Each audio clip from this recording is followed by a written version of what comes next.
네, 안녕하세요. 평안히 쉬셨습니까? 하나님 오늘도 우리에게 좋은 날 허락해 주셨습니다. 오늘도 주님의 은혜 안에서 기쁨과 감격이 넘치는 복되고 좋은 하루 되시기를 축복합니다. 오늘은 스가랴 6장 12절 말씀입니다. 말하여 이르기를 만군의 여호와께서 이같이 말씀하시되 보라, 싹이라 이름하는 사람이 자기 곳에서 돋아나서 여호와의 전을 건축하리라. 아멘. 계속되는 스가랴의 환상 가운데 한 부분입니다. 하나님께서는 은금으로 면류관을 만들어서 여호수아의 머리에 씌우게 하십니다. 여호수아는 대제사장이고 하나님께서 그의 옷을 정결하게 하셨죠. 이로 인해서 머리에 면류관까지 쓰게 된 여호수아는 더욱더 영광스럽게 됩니다.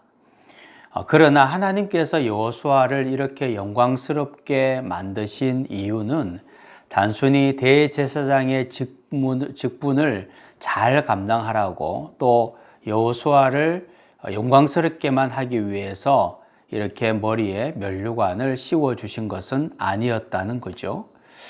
하나님께서 그렇게 면류관까지 씌우시고 영광을 주신 것은 싹이라 이름하는 사람이 와서 여호와의 전을 건축할 때를 예비하라 라는 의미입니다.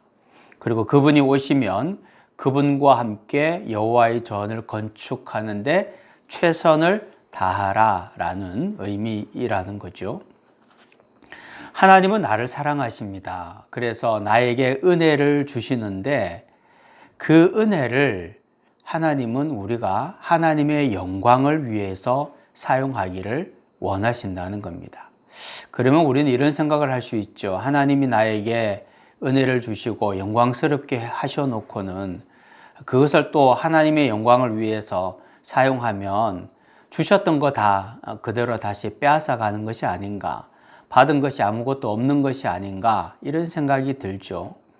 그런데 성경의 원리는 이런 겁니다. 하나님께서 우리를 영화롭게 하시고 그래서 그 영광을 또 하나님의 영광을 위해서 또 사용하게 하시는 것은 그것은 손해 보는 것이 아니라 더 큰 하나님의 은혜 속으로 들어오라는 하나님의 초대라는 사실입니다. 이것이 반복이 되는 거죠. 하나님이 나에게 은혜를 주셨어요. 그리고 그 은혜를 가지고 내가 하나님의 영광을 위해서 삽니다. 그러면 하나님은 더 큰 하나님의 기쁨 속으로, 은혜 속으로 우리를 초대하시고 그래서 더 큰 은혜를 받게 되고 더 큰 은혜를 받은 것을 가지고 또 하나님의 영광을 위해서 살면 하나님은 그보다 더 큰 은혜를 주셔서 또 더 큰 하나님의 영광과 기쁨을 맛보게 한다는 겁니다. 그래서 나중에는 5달란트 받은 종처럼 주인의 즐거움에 참여하는 자가 되는 거죠. 하나님께서 나에게 좋은 것을 주셨다면 그 이유는 나만 그것을 가지고 누리라고 주신 것이 아니라 하나님의 영광을 위하여 사용하라고 주신 것이고 그것은 더 큰 하나님의 은혜로 초대하시는 것이라는 사실입니다.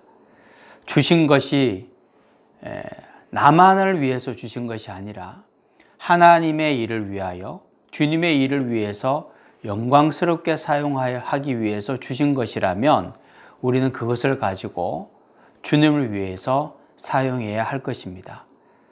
하나님은 우리에게 은혜를 주십니다. 그 은혜를 주신 이유는 더 큰 은혜로 우리를 초청하기 위해서입니다. 주님의 영광을 위하여 내가 받은 은혜를 마음껏 사용하십시오. 그리고 5달란트 받은 종처럼 더 큰 하나님의 은혜 속으로 들어갈 수 있기를 축복합니다. 나에게 허락하여 주신 것을 가지고 주님의 영광을 위해서 하는 것은 결코 손해보는 것이 아니라 더 크신 하나님의 은총 속으로 들어가는 것, 더 크신 하나님의 즐거움과 기쁨으로 우리가 들어가서 그것을 맛보게 하려는 하나님의 계획임을 인정하고 하나님이 나에게 허락하여 주신 많은 것들, 또 은혜들을 가지고 오늘도 주의 영광을 위하여 살게 하여 주옵소서. 예수님의 이름으로 기도합나이다. 아멘.